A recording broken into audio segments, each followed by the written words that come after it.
New England कॉलोनियां उन इंग्लैंडी कॉलोनियों का समूह था जो 17वीं सदी में उत्तर पूर्वी उत्तरी अमेरिका के उत्तर पूर्व भाग में स्थापित हुए थे।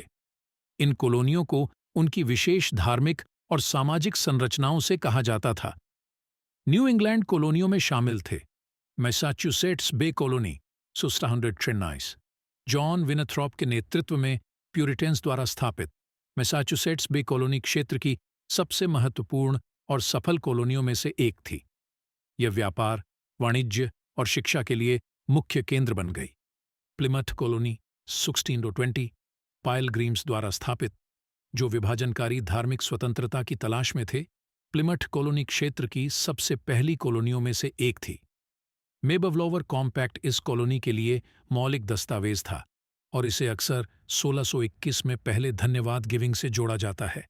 कनेक्टिकट कॉलोनी 1666 थॉमस हुकर और अन्य बस्ती बढ़ाने और अधिक प्रतिष्ठान चाहने वाले बस्ती द्वारा स्थापित कनेक्टिकट कॉलोनी ने एक लिखित संविधान को बनाने का काम किया, जिसे मौलिक आदेश कहा जाता है, जो अक्सर अमेरिका में पहले लिखित संविधानों में से एक के रूप में माना जाता है।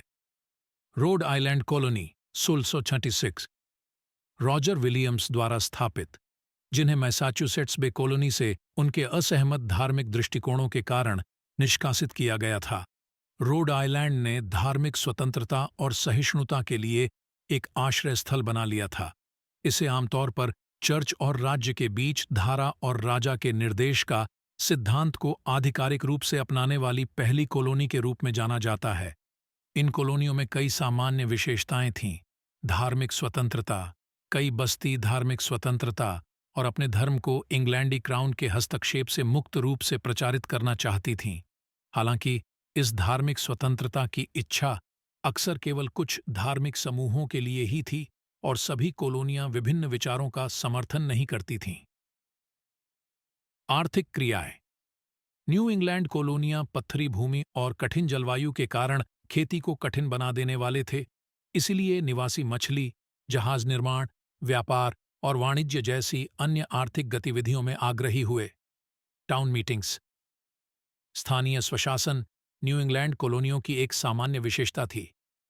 टाउन मीटिंग्स स्थानीय निर्णय लेने के लिए एक प्रकार का प्रत्यक्ष लोकतंत्र था, जिसमें पुरुष संपत्ति मालिक भाग ले सकते थे। शिक्षा।